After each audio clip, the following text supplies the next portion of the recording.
What's up, Cosmetic family? Thank you for joining us on the Cosmetic Podcast. Cosmetic means being a person or thing that gives rise to a phenomenon that is dynamic or energizing. We are tackling topics and telling the truth. I'm Keith Benson.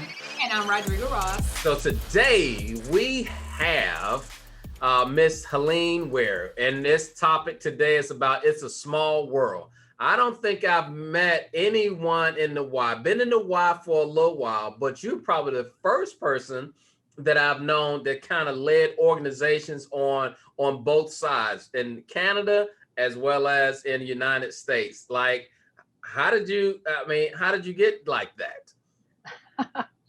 Well, I'm delighted to be here. First of all, thank you for letting me join you. I think it's going to be fun to have a conversation with the two of you. I've listened to a few of the podcasts, and I'm sure it's going to be a good experience.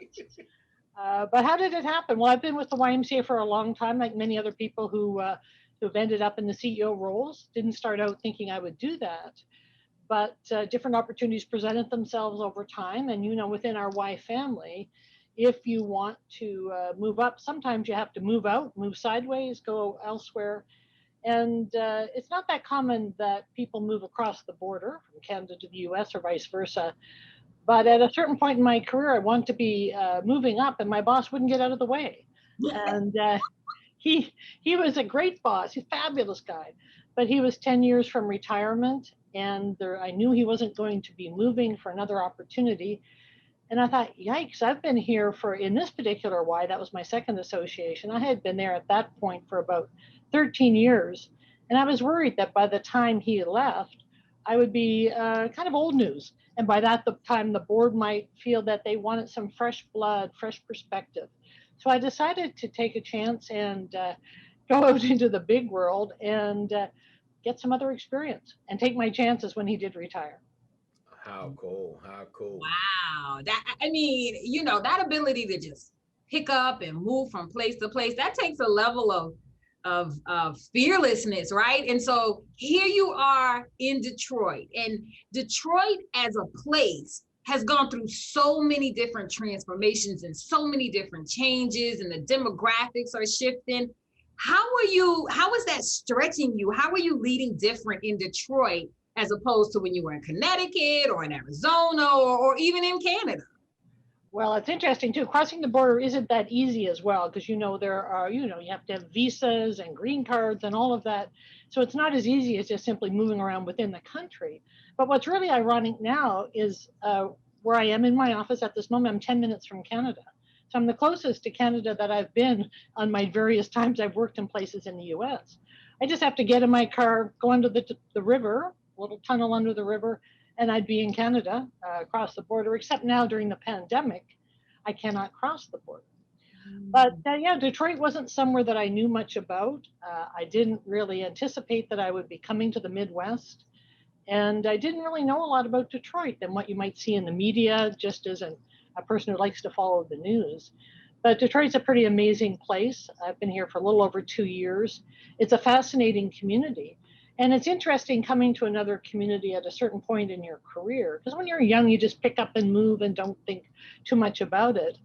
But at a certain point, as we age and get older, you get a little more settled. And so it was quite interesting to come here. The people are wonderful. That Midwestern friendliness is interesting, and so generous and kind, and people are very friendly. And this Y, you may find interesting, was the second YMCA established in the country. In 1852, the Y was established in Detroit. So we're in our 169th year of being a Y. And this association it follows the history, not unlike Detroit or the country, the good, the bad, and the ugly of what's gone on around us in society. And it's been more fascinating than ever through the pandemic, through all the racial strife since George Floyd was murdered. Just an unbelievable place to be, because Detroit City itself has suffered terribly from racial discrimination, white flight, and currently, in Detroit, I'm a minority, which is kind of cool, to tell you the truth, because, Detroit is 80% African American. And that's a different situation for a lot of us. I mean, I grew up in a very white, rural part of Canada. There was no diversity, none. And so it's very interesting. And then, of course, I've lived in Arizona where there's a lot more diversity related to the Hispanic population. I've been in Connecticut and a few places. And Calgary's more diverse, where I've worked 2 different times for the Y, more diverse than it ever has been. It's quite diverse now. But Detroit's had a lot of challenges. And I think this last year has been really, it's been a good place to be in the last year because you feel the pain and the real lived experience of the people I've gotten to know, the people I work with. Because, at the start of the pandemic, Detroit was hit really hard. The Yeah. health disparity and poverty issues, Yeah. we lost so many people. And I hadn't even lived here very long. And I know some people who died from COVID. But people who grew up here and their extended families here, so much loss, it's heartbreaking. And then so much focus on what got us here with all the racial discrimination issues and racial segregation since the time of slavery. So it's been hard in just in terms of feeling that pain from people, but you really can't feel it if it's not your lived experience. But here, learning about it and trying to understand as best you can when it wasn't your experience, but also being in a place that has had, like everywhere, terrible racial discrimination. But now it's got an interesting vibe because Detroit has had many rebounds. It's kind of gone up and down with the car industry, and it's always got a fighting spirit. And Yeah. what I find really fascinating about Detroit, it's on a comeback trail quite frequently, but there's a great pride for people in Detroit. I find that in Michigan too. Michiganders love Michigan. A lot of Hmm. people have left. I mean, and they migrate to other places, but there are a lot of people who are in Michigan because they love it here and they have close family connections. So it's been really quite a fascinating place to be in a leadership role and learning as you go through all of this because we're always learning. Yeah. As they always say in the Y, if we're not learning, we may as well leave and get out because there's an opportunity to learn every day when we work at the YMCA. Yeah, Ain't that the truth? I know. Yeah. We're talking today with Helene Weir, the CEO, president of Metropolitan Detroit, on the Cosmetic Podcast. And you started out on February 1, 2019. And I'm sure there was lots of excitement that was going on, and you had big plans. You got your 90 days out the way to probably put in some long-term plans. And then just about a year into your relationship with Detroit, why comes this thing called the pandemic? Like, tell me about the switch from your innovative ideas coming in as president and CEO, and then a year later, you're faced with the pandemic. Sure. Well, one of the challenges here is when I came, this is a turnaround, financial turnaround YMCA. Mm-hmm. This is a YMCA that took quite a beating with the recession. Mm-hmm. And a lot of people left Michigan because they lost their jobs. And this Y had acquired some significant amount of debt in the years prior to the recession. And then with the recession, we lost a lot of our membership base. And we, in fact, had been in decline, and membership being the biggest revenue source for the Y, we had been in decline for 12 years. So I came here knowing it was a turnaround. So that was the first thing, and that's a big challenge and exciting to want to try and do what you can to try and get the Y to a place of viability. But then a year later, the pandemic has arrived as well. And I don't think any of us will ever live through it like that. I certainly hope not. I look back on it now, and some days it all seems a little fuzzy because I'm like, did that really happen? It's kind of as we're starting to emerge now. Mm-hmm. But we had what we called a turnaround Y. And we've got kind of a loose group of some other Ys in the country that we call ourselves a little turnaround Y group. It's a little support networking group. And so now we kind of have that turnaround Y group now being pandemic recovery groups as well. And that's just like I said, just a informal group of about 12, 14 associations where we just get together and chat about how it's going. So the pandemic layered on other recovery issues on top of the financial turnaround that we need to do in this Y. And we're not unlike other Ys who are carrying significant debt in the country. There was a big building boom in the Y at one point in time, and over the last years of investment in infrastructure and acquiring debt to do so. And then sometimes the forecasts and the pro formas don't quite work out, and you find yourself in a difficult situation being just sort of crushed by the debt. Mm-hmm. And trying to make the debt payments is so significant, you can't put enough back into your people and into your facilities and into your programming. And that's a situation that we were in because Detroit was hit so hard because of the auto industry related to the recession. And that really hammered on this Y. So with the pandemic, of course, we were shut down. We were closed down for about 6.5 months. And a year ago, we would have been here, very few of us working, most staff furloughed, wondering when we'd ever open up again and what we would do. And as we've come through this pandemic, we've lost half of our membership base. And so we've gone from, we're a smaller of the large Y group. We were about 32 million, now we're 15 million. And again, it's not all about the revenue, but you've got to generate some revenue to exist and to do the good work of the Y. So now we're on the comeback trail of the turnaround plus recovery from the pandemic. But also, I think we know during the pandemic, we had opportunities to serve in other ways, as many other Ys like yours have done so. We all of a sudden learned how to do virtual service delivery, whether it was with teen programs or arts programs or health and wellness programs. So we got pretty good at that. We have a food program that we had been doing for about 7 years, which was sadly in huge demand during the pandemic.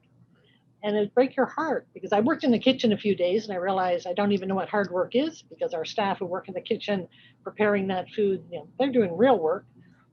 But to go out and to be part of delivering that food to people and seeing people coming to pick up food for their families, it just break your heart.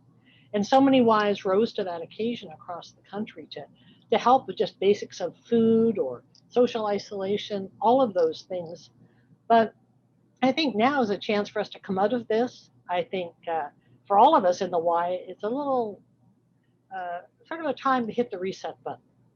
Yeah. And say, what do our Ys stand for? Why do we exist? And across the country, as you know, a number of Ys have closed branches. We closed 3 branches. They were 3 branches that had been in discussion for a number of years, but we had to make the call during COVID to close them, which is heartbreaking. You've broken people's hearts whenever you close a Y. Right. But it forced some difficult decisions that were long overdue and that we've made. And I think there's a great chance we, like all of the Ys, will come out of this perhaps a little more focused and a little more able to say, why do we exist in the community? What do we stand for? I've always believed that gym and swim is a fabulous thing. We are more than gym and swim, but gym and swim is great. The health disparity issues and the issues that we can address with health and wellness are so critical for children and families and adults of all ages. So I think there's a real chance for us now to come out of this. But it was really hard to have to lay staff off. We eventually had to permanently lay off some staff, close those branches, and just try to hang in and wait to find out when we could reopen. So we reopened in September with limited amount of restriction. We still have some restrictions, but I would say I've been amazed by our staff and volunteers. They've been so supportive.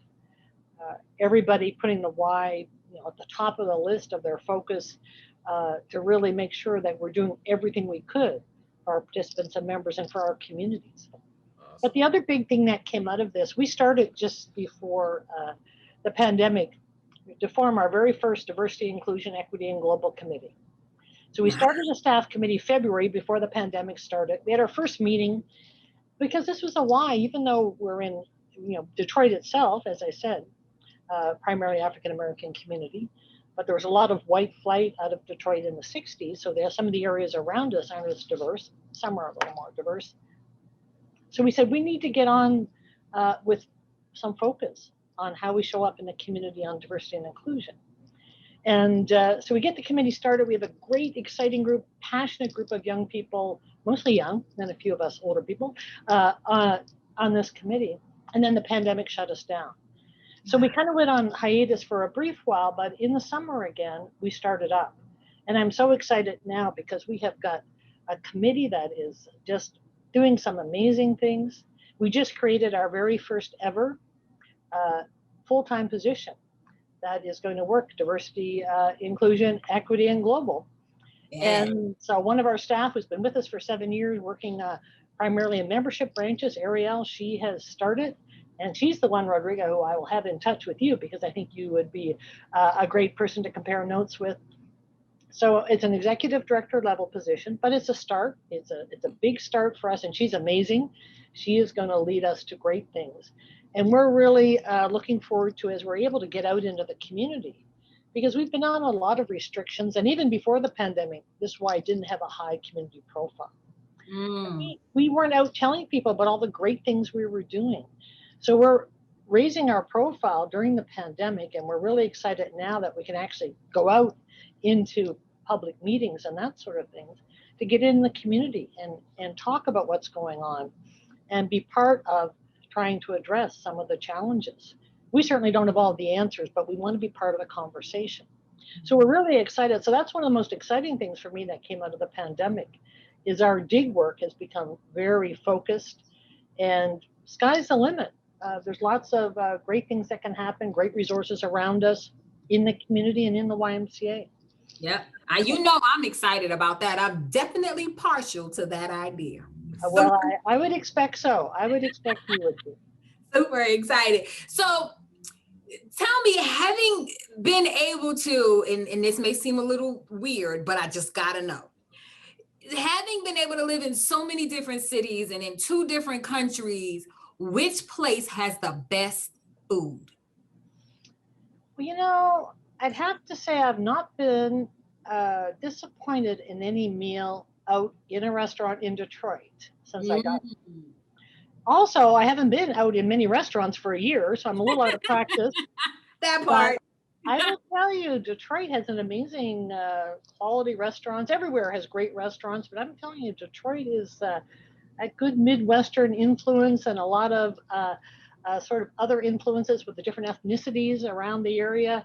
Yeah. You'd be hard pressed to have a bad meal in any restaurant in Detroit. What's some of your favorite foods? Well, you know, I'm sort of a quasi veggie, so just anything that's fresh and utilizing sort of the kind of things that might grow in the area, that type of thing. When I lived in Calgary, you know, that's a big beef producing place like Texas. So beef is very good there. I'm not really a beef eater, but it's a big deal. It's a really good thing. But, you know, everywhere you go, you can find some great food. That's never a problem, I don't think. Good. And Detroit might not be like Texas. Like they fry everything down here, vegetables, beef, shoes, everything they fry. Ice cream. We did a fair bit of that, but no, it's great. You can have a great experience anywhere. But, you know, if you want to find some fried chicken here in Detroit, you could. Chicken fried steak, you know, but all the places that I've lived, there's a lot of great influences. And, you know, even traveling internationally with the Y or just as a tourist, you know, it really opens your eyes to the big world out there. And that's what's going to be so great coming out of the pandemic is we can have those experiences again. Yeah. Because I never really traveled in my life until I traveled for the YMCA internationally. Oh, wow. You know, that's pretty cool. You know, early in my career, I got to spend part of a year working in Malaysia for the YMCA. And so I've had other experiences over the years. And it really helps you understand we're a worldwide movement. And you can go anywhere in the world and where that little triangle, that little symbol is on the building, and have some great friends and some common mission of what we're trying to achieve in the world. Yeah. So I think that's one of the biggest things about the Y is that you've got Y friends wherever you go, and there's a sense of a common purpose of trying to do good for your community, regardless of where in the world you may be. Yeah. Now, during this pandemic, we experienced a whole lot, right? But one of the things I did, I picked up some skill sets, right? So, I'm not very good at these skill sets. Let me go ahead and just let you know right now, Helene. So I built me a table for my office. I took up cycling. I went out and brought me a couple of fishing rods, and so because I had to fill this time, right? So I figured that if I got a little bit of time, I might as well do something with it. How many fish did you catch, Keith? Hey, look, I said I got some fishing rods. Ain't nobody saying nothing. Okay. Yeah.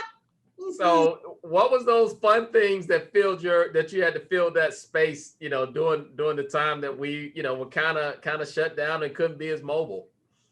Well, I would say working out. I came into our Y, even though the Y was shut down. I live quite close to our downtown branch where my office is, my little cube here, and it was really important for me to keep working out because Hmm. that sort of was my coping strategy for the Yeah, craziness we were living through. yeah. And so my working out was really good. Got lots of workouts in. I didn't do anything quite so creative as you, Keith. I mean, tried to work on a little Duolingo Spanish a little bit, but Okay. I would have to confess perhaps a little too much streaming TV, maybe, perhaps Oh, a little too much and way too much Zooming, more Zooming than I'll ever be able to yeah. keep up with Well, my life. So zoomed out. Like Zoom is almost an offensive word these days. Like you have to say the Z word. Don't say I Zoom. think we will all have to kind of deprogram a little bit and then use it as a helpful tool for various things. But I'll be happy not to be zooming all day and to see some real humans that I could actually hug. That'd be good. Yes, that part. So when you're working out, do you listen to music? News and music, and Uh, sometimes Spanish a what's little. on your playlist? Well, I'm kind of fond of The Weekend. Oh, are you kidding me right now? No, That is so excellent, Helene. I was not waiting. I didn't think you were gonna say the weekend. Great choice. Great choice. you know he's Canadian. I mean, come on. I know. So Drake is on your playlist Yeah. too? No, I'm not as fond as Drake. He's good, but I'm kind of more of the Weekend kind of person. A little easier going, but some of that. But probably a little too much news during the pandemic and Mm, all that was going on around us. So probably, I do like a little bit of a newsaholic, so a little bit too much news. Trying to get away from some of that, actually. yeah, Uh, yeah. I'd like to ask you two a question. Sure. yes. So you're younger than me. Your Y careers. You've got a bit more time left. So I want to know, where do you see the Y going? Because we've talked so much in the past year about the Y reinventing itself or partnering and doing all of these things that we know from a business sense. We have to exist. No one's going to bail us out, really. Although, it's been very helpful to have a little federal support with some of the programs recently.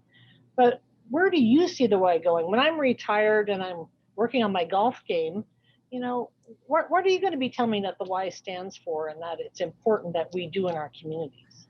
So, Rodrigo, I'm picking you first. All right. Uh, Yikes, I thought you were going to keep. Okay, so here's the caveat. I think that the why can go wherever it wants to if it gets out of its own way. As a movement, I think out of fear, out of this need to, or this interpretation of for all, right? That may not necessarily be as accurate as it could be, that we create these worst case scenarios and these detrimental outcomes that probably aren't real. Like that's probably not going to happen. And that gets in the way of us being the greatest iteration of ourselves. But I do think that if we get out of our way, we can be, when you're building a house and they put the rebar in the concrete in the foundation, the thing that holds it together, you don't see it. It doesn't have to be all fancy, but that house does not stand for a long time without it. We can be that in the fabric of this country if we get out of our own way. We can be the rebar. We can be the thing that fortifies our communities individually and collectively, paying attention to those micro needs and using the talent and the skill that we have on macro levels. We can be whatever we want to be, but the first thing we have to do is stop being scared and get out of our own way and make a decision, right? Like we got our hands in too many pots, like make a decision.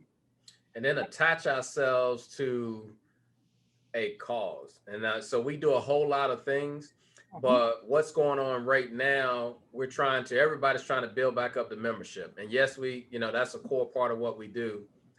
But there's another side in terms, especially from a revenue standpoint, it is people are still giving. Giving has not gone down. Giving is still, people are still giving. And so it is how we're attaching ourselves to the right cause for people to continue to support and not look at it as well, outreach never works. And it doesn't bring in any money, but it's a different way we have to look at our bringing in our revenue. And so it is, how do we attach different funders? A lot of folks like Detroit and the Dallas Y got money from McKinsey Scott. We got that money because of the work that we do. And so, like, and one of the things I shared with our team was that, what if this is just a test? What if that $10 million is just a test to see how well you're going to invest that and even grow that? Because I've seen a lot of people like, let's put it in endowment and, we'll get some more money off of that or do this. But like, what if it's a test to really just do impactful work? And then what if we had $100 million coming back behind that? Like, just what if in that? But I think that we have to look at our revenue streams a little bit different. Yes, fundamentally, membership is a core piece of that, but I think we got to attach ourselves to a greater cause, and that looks like something different than probably what most Ys are doing right now to be able to do that. And if I can jump into the weeds just a little bit, one of the things that we just started is esports. When we look at sports and what the Y is all about, and we look at, healthy mind, spirit, and body, and we look at activity, we look at it as people being outside. But this generation that's here right now, esports is going to be their pastime like baseball was to a previous generation. And if we 40 plus years old, if we do not understand that and get out of our own way to think that there's only one way to activity, which is through youth sports and, going on up, I'm telling you, you look at the numbers, people are participating in that. And that is, it's becoming more diverse with people of color being in there, as well as females being in that space right there. Right now, 30% of esports is dominated by females. And so, but it's more populated because you see the male face in front. So we got to figure out ways to get a program like that inside of the Y and Flourishing. And we're doing some things at the YUSA level to do it. And I'm a part of that team right there, but we got to get it out faster. And like Rod said, we got to get out of our own way, trust the knowledge that we have to speed these things up, or else we're going to be sitting 10 years behind playing Atari, right? And they're playing the PlayStation 45. Did you play Atari? You went in the archives for that one. I'm just saying that's the pace that we move at as an organization. That's why it's not just one place, it's just our system and our movement across the board. Yeah. Well, how many times have you heard people say we need to be more nimble? There's some things I don't want to hear anymore. We've heard that. But I also think that you're right. We've been very traditional. I think we've also taken membership for granted. I think that we have not reinvested in health and wellness, health disparities, chronic illness. We've sat back and say, well, membership's coming in great. We'll build a few new branches, but we didn't really dive into or put resources into health and wellness. The way you're saying, Keith, we should put into, e-gaming and this sort of thing. We just took it for granted. Look at aquatics. We invented swim lessons in Detroit, by the way. I don't know if you knew that. First group swim lessons in the YMCA were in Detroit, led by a Canadian, I'm just saying. But all across the country, we've got these little independent swim lesson companies popped up. We've got one called Goldfish here. They've spread out through the Midwest. They're very successful. So how come all of a sudden they're better than us at aquatics? Like, we let it go. Health and wellness. There's 1,000,001 different health and wellness opportunities everywhere in all of our communities. But we started this. And then I think we took our eye off the ball and took it for granted. So you've got to invest in those things that are going to carry us from a business perspective. But health and wellness has never been more important. So how are we going to be able to keep up? All of a sudden, turning a full 360 isn't going to be possible for WISE. We're going to have to make some decisions and dive in. And I think you're right, Rodrigo. Get out of our own way, stick our necks out a little bit. But we're very traditional. We're very reluctant to take risk for the most part, speaking generally as an organization. But it's going to be your generation of leadership that needs to push the Y to do this. Yeah. Because some of us older leaders, we're going to be on the golf course and you're going to be in charge and you're looking around going, what a mess they left behind for us. Yet we've got so many fabulous, amazing things that go on. And the work that happens in the Y every day It's changing people's lives. It may be gradual, it may be slow, but I think we're all have also been terrible at telling people about the good work that we do. I don't want to hear, in my career, I've heard we're the best kept secret far too many times. I agree. Well, why are we? Well, that's our own fault. I don't think that's anybody else's fault, but fully our own. We need to get out there and brag about what we do. We need to make sure the community knows what we do, how we do it. And I think, Keith, you're right. Philanthropically, we've been given a tremendous gift from Mackenzie Scott, but there are other people of means across the country who will give to something that they think is making a difference, but not if they don't know we exist or we haven't told them we're here. Exactly. And I think, again, some wise, you know how it is, it's all over the map and just under 800 associations. Some are better than others at it, but we have to be good at it across the country, across North America, across the world, because how else will people know? Right. Because right now, I think we're going to have a big challenge coming out of COVID, because we've got the financial implications of COVID. We're going to lose more Ys in terms of losing branches. We'll probably have a few more bankruptcies, but we have to believe that the work we do is so important that we get out and tell people, and they will support us, but not if they don't know about it. Right. And health and wellness isn't going to just keep on driving the bus like it has for the last 25 years without us saying, how come we don't have the experts? How come we don't have the best creative people working for our Ys? I came up through a health and fitness background. I was working on the floor in a gym, one of my first jobs. We lost so many years where we just didn't put enough back in, I don't think. And I think, Keith, you mentioned, about community outreach. Community outreach is some of the most amazing work that we do, but you can blend that into what we do in membership branches or camping. But philanthropically, there are people who will support that work.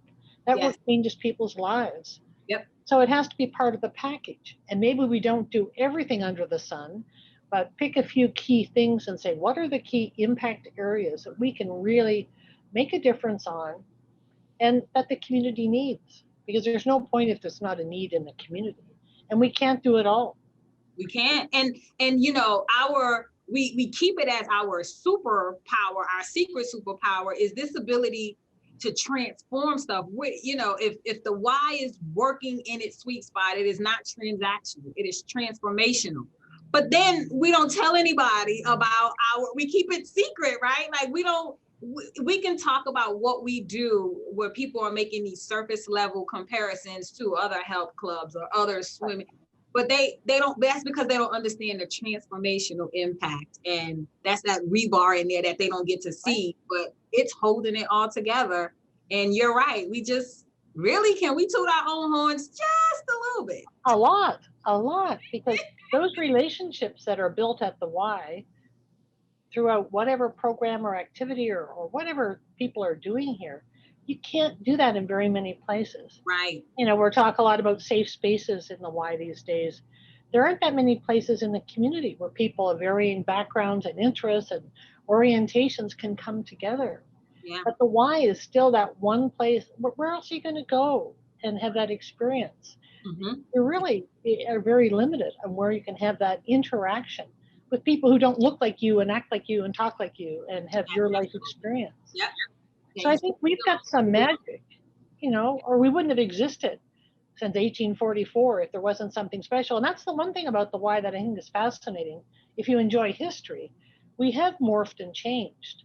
But I don't think there's as much, you can't take as long a time to change now. Got to change a little faster. We got to kind of pick up the pace here, or we're going to get left in the dust. But we can do that because it's special. I was at a Y Achievers event last night talking to the principal of the school who was telling me about, the Y Achievers program. She was like the walking advertisement. I'm like, I'm going to bottle her up and get her out into the community. She's telling me how amazing it is and how she's convinced it saved one kid's life in her school. And that all the kids in the program love the program. It's fabulous. And I'm like, how come more people don't know we're doing YMCA Achievers? Yeah. We've been doing it here for 40 years, but we're just now starting to push out this whole profile raising. So we're so excited to come out of COVID because we are going to turn up at every community event we can ever find. and talk about what we do. And it's with the fundraising, Keith, you know, if you don't get out and talk to those people, whether it's the foundations or individuals with capacity, they're not going to, well, once in a while, like Mackenzie Scott, maybe once in your lifetime, Right. you might get that call.